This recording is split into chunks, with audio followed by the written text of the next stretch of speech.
Hey everyone, Scott Hansen here from NFL Red Zone. I hope you're checking out 1 hour of 5 Yard Rush, one of the best podcasts on NFL football in the UK.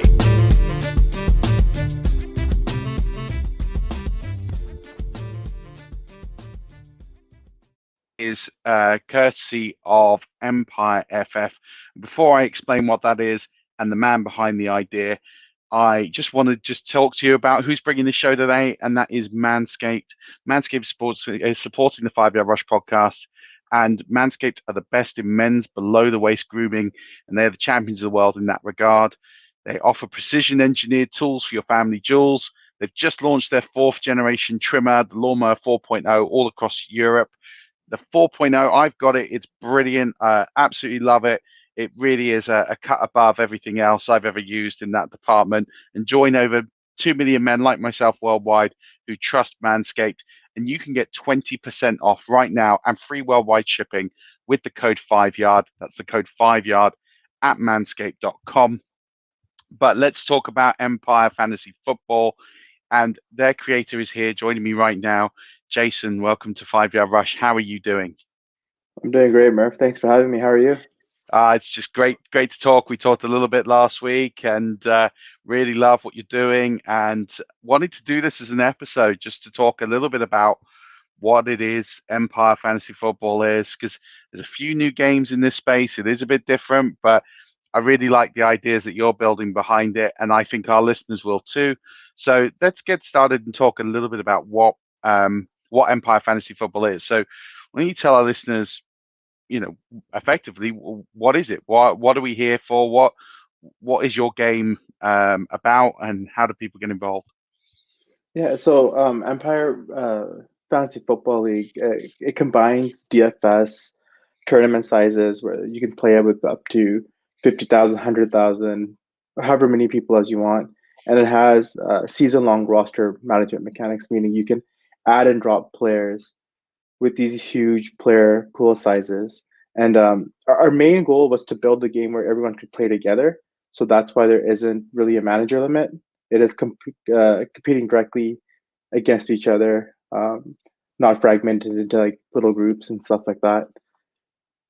So it's just one giant fantasy football pool, so we can all play together. Essentially, is the idea. Love that. So it's just effectively one huge tournament, one huge league with no restrictions on who can play. And so why did you create this? Well, obviously it's a different type of game. I know someone in the UK that's tried to launch something a little bit similar, but yours has got quite a slick design. What made you decide that you were going to start out and create this? Yeah, so I just started out by wondering how good I was as a player. Because I play at home leagues with my friends with 10 to 12 people. The sample size isn't that big. So I just really started off with wondering how good I was, because I'd won quite a fair bit in a few years. And the idea didn't come right away because I just didn't know how to make that work. So that idea came like probably 6 months of workshopping ideas here and there. So yeah, so that was why I wanted to make it.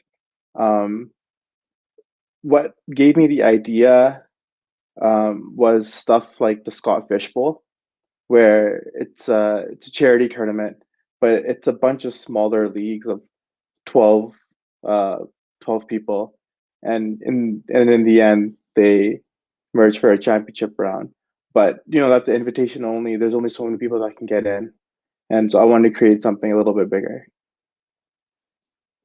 I think it's awesome. And yeah, we talked last week and you mentioned that was quite a big inspiration for you, which is great. So when it comes to that, you've got this tournament now that's everybody can play. There is no restriction, and it becomes a bit of a talking point for people, hopefully on social media, Twitter, etc. But what's the actual format? So explain to me how it works in terms of creating a lineup and how it works for the season, what type of scoring, what you kind of need to buy, what's the salary cap. Talk me through and the listeners through how it all kind of works. Right. So another one of the inspirations for the league was the auction format. And I thought that would work really well in this format because I could take a salary cap format and do what kind of what DraftKings and FanDuel does, where you can just pick whoever you want, and you can have anyone pick the same team as you or pick a different team. Um, so that was auction. Sorry. So auction is another inspiration for the game where you start off with a $200 salary. It's a half PPR format, and you start off by selecting two starting quarterbacks, three running backs, three wide receivers, and a tight end, as well as five bench positions. And so you draft your team and you just make sure it's under the $200 cap, and you begin your season that way. And before the season begins, you can make as many changes as you want. So you can sell players back and forth without any sort of penalty before the season begins. And after the season begins, you can sell players back for half price. And there's also a wager mechanic which offsets the money lost from selling a player, so you can buy new players as well from the market on a week-to-week basis. Right. So how does the wager component work? Because this is the part that fascinated me. So how does the wage component work to offset the losses of selling a player for, say, half price and then using money to get replacements in? Right. So when you sell a player, it's not something we encourage because you have the choice of any player you want. Meaning when you draft, you don't get your player sniped or anything like that. So it's all up to you. So when you sell a player back, there has to be some sort of penalty for that. So you only get half that money back when you sell of the current price. So the way the wager mechanic works is every single week you get unlimited tokens. So you can just place them on games. And if you pick the team that wins, whatever amount is listed, say it's on Thursday nights, my Cowboys versus your Buccaneers. So if I put the token on the Buccaneers to win, which they will, I'm not gonna sit here and pretend like they won't. So when they win, I will get that into my account, and I can spend that on players the subsequent week. And that's so what? That's half a token than that if you won. Yeah, if you selected the Buccaneers and they won, you get I would get half a token, and so there'd be 16 games that week. I could win up to a maximum of $8. I could sell a player who maybe got injured, maybe got demoted, and I could take those, combine that, and buy someone who I think was going to be good, has a weak schedule coming up, stuff like that. So it's rewarding. It's rewarding people who actually have a bit of knowledge about the NFL, who can pick winners and pick games, and call games. And so, do you lose tokens? Like, because you said you got an unlimited amount. So basically, if I spread across all the games, I can win a maximum of $8. I can win a minimum of $0, but it's not going to take away from my balance. No, absolutely not. So these are just free tokens you get to place on games. And yeah, so it's basically it's a fun game within the game to see how good you are at predicting games. Yeah, it's totally for nerds like me and you. Like people are like hardcore into it. Like this is a game for the community, pretty much. Like I want as many people to play as possible. I just want everyone to come together, have fun, and stuff like that. Which is one of the reasons why I reached out to you, is because I noticed that I had like just a odd number of people coming from overseas, and I thought that was really cool because I'm from Canada myself, and America's known for their football and stuff like that. So I thought it was really cool that I was getting a disproportionate amount of people from overseas, and I reached out. You're like, there's a little bit of a need here, so I'm like, hey, that's pretty awesome. Let's see what happens here, kind of thing.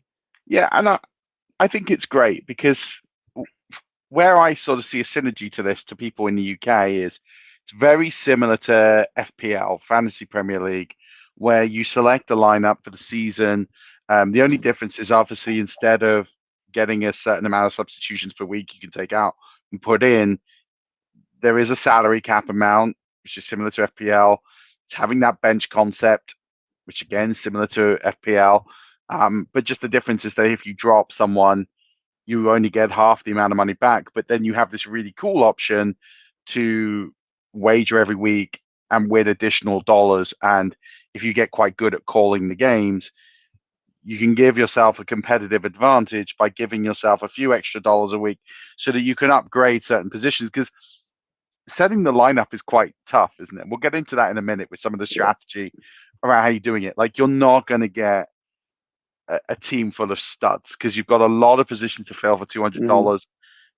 Top rated player in the game, I believe, is McCaffrey. He's almost 25% of your budget on his own. So similar to that auction draft kind of style. So it is very difficult to get Mahomes and CMC and everybody else all in one lineup. So it's really strategic, which I love, and I think it works. But I like the fact that you can just add a bit of extra dollars every single week.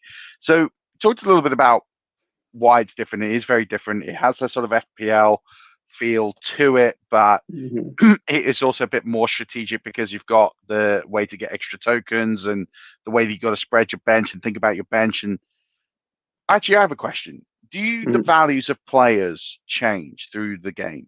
So say, for example, Trey Lance, right? So Trey Lance is $13. And he's obviously, we're pretty sure now with this sort of chip to his finger, he's probably not going to start week one. So he's going to stay $13. But then let's say, for example, he starts week 5, week 6, week 7, and he starts to go off. Does his price then start to incrementally increase, or is it going to be $13 for the season? Yeah, no, prices change week to week based on opportunity, production, and injury. So, say week 1, Jimmy Garoppolo starts and he just absolutely lights the world on fire. Every week he's putting up 300 yards, 3 touchdowns. Trey Lance might go down because you probably don't see Jimmy G coming out of the lineup, right? Yeah. Or at the beginning of the year, you could gamble on Trey Lance starting, and if that doesn't happen, you'll see that dwindle down, and these $13, he might go down to $6, and you're selling him back for $3, right? So it's really strategic like that, where if you're picking Trey Lance, you better believe it, type thing. Like, wow. Okay. Yeah.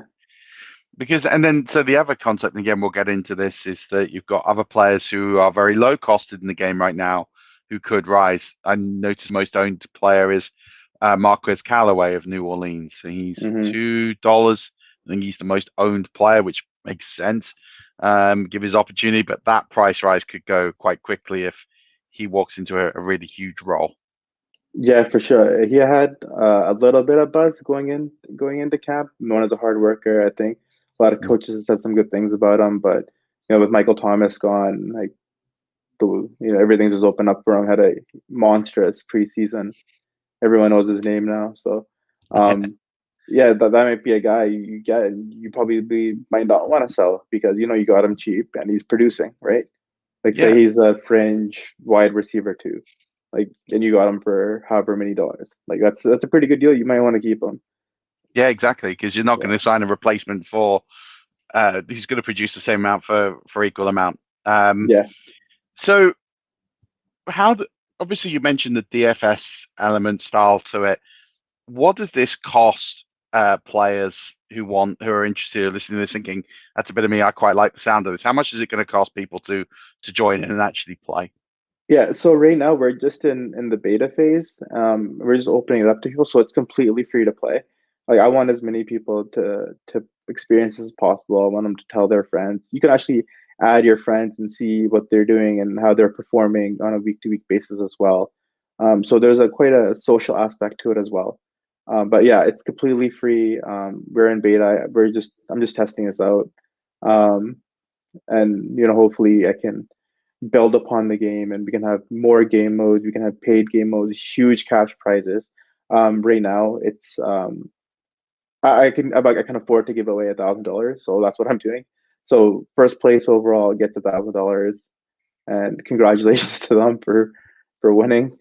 But we're projecting to be 4,000 to 5,000 people this year, hopefully. But yeah, if we can get that, it'd be ecstatic. And yeah.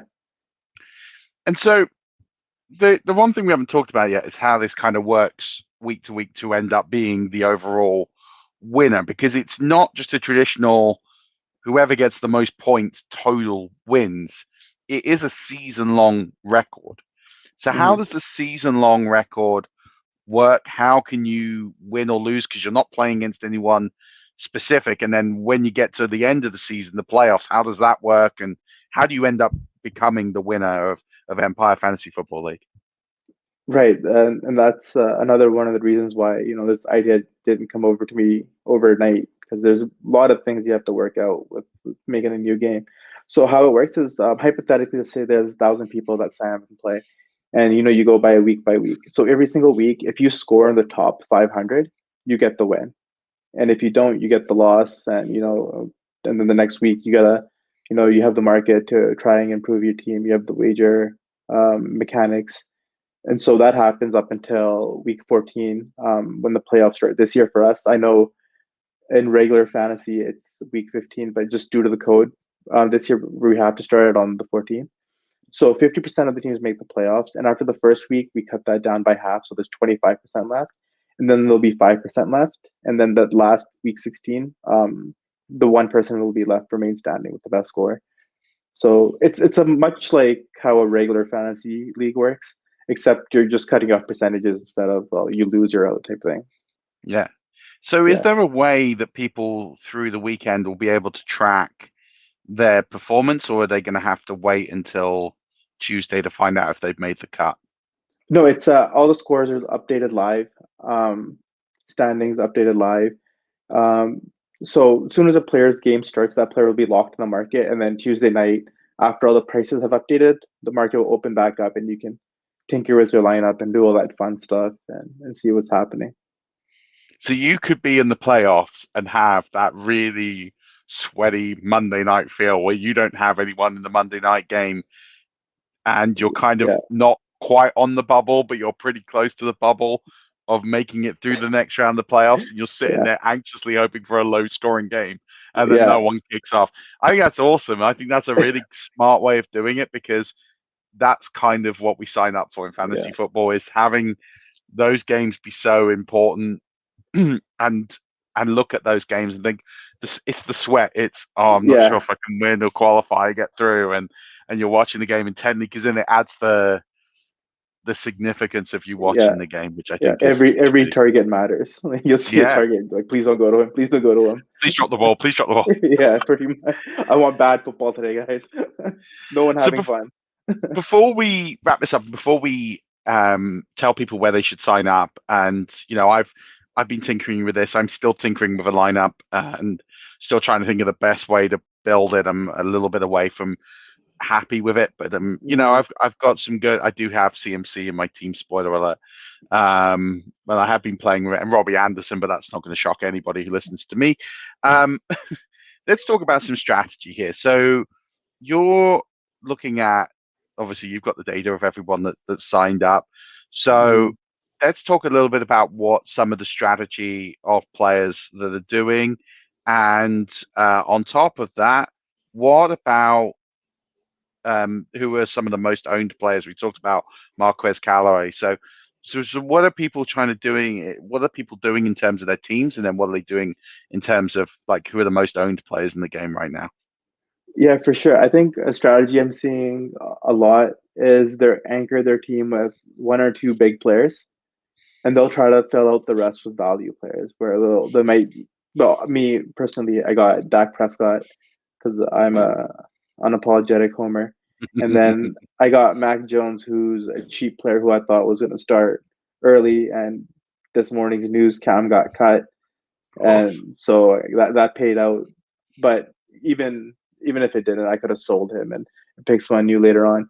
But I try to get young pass catchers that have a low cost, and I try to anchor it with an RB because those are hard to find. Mm. And yeah, so your options are limitless. Like, you can do whatever you want, pretty much. It's just up to your own creativity and play style. Like I said, no one's gonna steal a player from you. So if you really want AJ Brown, you're gonna get AJ Brown type deal, and you can build around that. Yeah, I think, yeah, exactly what you're mentioning. You can build a team out however you want it. You can get the players that you really want. I think the way I look at this is quarterback is very difficult to juggle in terms of Hmm. getting the requisite amount of depth versus what the rest of the positions are. So I do think it is a challenge to get a good lineup. And so the way that the lineup works is you start two QBs, three running backs, three wide receivers, and a tight end. So it's an interesting dynamic in terms of who you put on the field there. And I don't think this format pays to have a weak bench. I think with all the injuries that are possible and could happen, I think you need to have quite a strong bench out there. But I still think it's good to get some value. So I've been looking at this, and then some of the players I feel a good value are people like James Robinson, who's $17, and think he could produce really good weeks. I think Miles Gaskin, I think he's similar sort of price. The wide receivers, there's a lot of really good wide receiver values in there. Every year. Yeah, every year, every and format. It feels like yeah, every year there's more and more receivers. You just mentioned Marquez Callaway, and there's $2. so many underrated guys. Like even Jacoby Myers. Like just so many guys that go under the radar every single year. There's so many good wide receivers now. Yeah, and the thing I love about your game more than anything is you've priced tight ends in such a way that you really can still do the I'm just going to grab two guys off tight end. So I've spent $8 on my tight ends for my $200 budget, and I'm really happy with who I've got. I've got Gronkowski and Jonnu Smith. Like, thanks for coming. That is exactly all I want out of my tight end position. Yeah, I'm more than chuffed to just flip flop those every single week, based on that. So I think it is a real challenge. I think it's hard because it's a new game to prescribe great fantasy advice, but if I was to sit here as an analyst now, having looked through the prices and looked through the game, I think you have to pay up a quarterback more than ever, and I think you need to have two elite options at QB. I think you need to have an elite running back, and I think you need to have. I think wide receiver is the interesting one, because if you go and spend on an elite wide receiver, it's going to leave it very difficult to get those two elite quarterbacks and elite running back. And I think that's where you kind of have to make that decision. If you invest all your money in wide receiver, you're going to find it very difficult to put a good team out on the field. So that's my take as an analyst. I think it's interesting. What about yours? What about your team? Come on, who are some of the players you've got? I got Dak Prescott, AJ Brown, because it's always AJ Brown wide receiver one season. Who was my tight end here? Was it Blake Jarwin? No, Dallas Goedert. That's right. That was before. I thought Zach Ertz was going to get traded at some point this offseason. I'm still kind of crossing my fingers with that because I don't know how that's not happened. Yeah, I mean, I guess they just want too much. Buffalo was in there. They're trying to get him, but couldn't work out a deal, so that put a wrench in there. But I got a lot of Michael Gallup, Tyler Boyd, like a lot of these wide receiver 2-3s that they have weekly upside, especially at wide receiver. Because like it doesn't really matter it matters what format I'm playing, but for the most part, I feel confident in my ability to pick out receivers at the later rounds. So that kind of leaked into my strategy over here. Whereas I've seen some zero RB teams where they'll go grab Darrell Henderson and whoever is cheap and backing up or might be backing up, like a Gio Bernard. Might get a lot of pass catching work. It is half PPR. So my general strategy for 2 QB leagues is get your solid 2 QBs, get an anchor RB, and figure out the rest of the values. That's what I'm most comfortable playing with. But everyone's different. Everyone's got an opinion. It's fantasy football, right? So yeah. Exactly that. And I think this format as well, you've got to think about how you want to do your stacks. Think about so for me, the most attractive stack when I'm looking at this is probably there's a really nice Dolphin stack you can get in here. So for example, I have the Dolphin stack of Tua, Gaskin, and Jalen Waddle. Yeah, you can probably get all three of their receivers. Yeah, you can get all of them really, really cheap. Yeah. And if one of them goes down, the other's two values just go up. So yeah, and I think that's quite a nice stack. I mean, I'm using Tua more as my sort of QB3, but Gaskin and Waddle. And again, if Tua rises, I think he's someone who can rise. I look at that and think that's quite a nice stack to get. I've got Brady and Gronkowski. I've got McCaffrey and Anderson. So I've got some nice little stacks I've even gone for the really cheap New Orleans stack of Callaway and Tony Jones. So I think Yeah, there's nice stacks that you can kind of get across the board, and I think that's a strategy that people should be looking at to really make the most of this. I'm not an expert. I don't expect to do very well in this sort of format, but yeah, I think it's half the fun is trying to work out the game within the yeah. game, right? Well, the beautiful thing is it's first year, no one's an expert, even the guy who made it, right? So Exactly. it's open season. Of course, if you end up winning this, there will be some questions asked, I'm sure. Yeah, I don't know if I could give myself a prize. Maybe second could get it, but I I think, don't yeah, think I'm going to be winning. I don't I really think think just so. give There's some yourself the sharp people trophy out and lift there. it high. Yeah, there's some sharp people out there. I don't know if I'm going to be winning. Yeah. So, where can people get involved? Where can people sign up and take part? Yeah, you can sign up today, right now. If you go to empireff.com, you just sign up and draft your team, and please tell your friends, and let's all play together. Let's have some fun, and let's see where this thing goes. Yeah, absolutely. Look, I think it's a great format. I think you're a great guy. I loved Thank you. interacting with you, and I want to support you in this venture. And 5 Yard will be supporting Empire FF all the way through. So we'll be talking about, I'll be giving some updates on my team and how badly it does through the season. And I want to hear about your team. So, if anybody does join here in the UK, let me know. Let's set up like a Oh Twitter. yeah, Let's set up a for Twitter sure. thread or Twitter DM group, and we'll just share some results and strategy. And that's how I'll have a bit of a giggle about it. And if people are up for it, if people listening to this go, yeah, I'm going to join in on that. If you let me know, send me a DM on Twitter. We'll set a DM group up, and then we'll host like a mini contest between 5 Yard listeners and offer a prize in. Yeah, that'd be Depending on awesome. interest. So let's build some interest. I'm going to send some tweets out about this. The link is in the show notes, but do just get involved. I think it's a really cool league. Again, it's free to play. It's a beta league, so it's a chance to be part of something before it becomes big, which I always love. I love getting in on the ground floor of things. But yeah, just tell everyone where they can find you if they want to ask you questions, interact with you, interact with the site, and yeah, just get to know the game a little bit more. Yeah, for sure. You can reach out to me on Twitter at uh, JP underscore XIV. That's my personal page. So that's JPSAMA underscore XIV on Twitter. Yeah, so I just want to like thank you've been like so nice to me. Like it's been awesome. Like yeah, so I just want to say thank you over and over again. Yeah, this has been awesome. Thanks. Really Amazing. appreciate it. Well, Yeah. look, we just like to support creative people who are doing good things, and I know one of the things you've not quite mentioned too much yet, but I know in your plans for the future is to add a charitable element to this, which Yeah. is something that I know I can get behind. We do a lot of charity work. You've donated to our charity as a result of just being here and promoting the league, which I think is an amazing thing to do. So yeah, I know you've got some plans to make this a charitable piece moving forward as well, which I think is just incredible. So get in touch with Jason.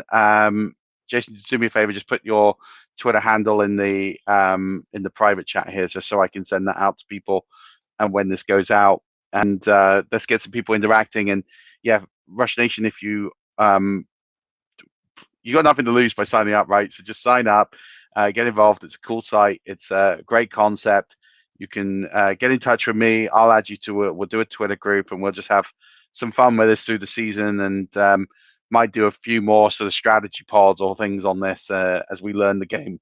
We can try and figure this out together. May even have some of you on if you're crushing it. So, Yeah, and and I'll put a prize on. I would love everyone's opinions and feedback. In the future, none of these rules are set in stone. So, whatever makes the game better, I'd love to hear your thoughts and opinions. Yeah, Yeah. absolutely. So let's do this. Let's make this great. It's already a great game, but your feedback could make this potentially even better, which is what I love. It's so open, and that's the great thing about betas. So do get involved. Hmm. Jason, thanks so much for coming on and telling the story, creating this wonderful game. I'm really looking forward to playing this season and stinking the place up. But if I can get to 500, I might call it a win year one. Rush Nation, this was a good sort of a bonus pod for this week. So I hope you've enjoyed it. And don't forget, you can get 20% off and free shipping with the code 5yard at manscaped.com. 20% free shipping at manscaped.com. Use the code 5yard. Unlock your confidence and always use the right tools for the job with Manscaped. For Jason and I, until next week, don't forget,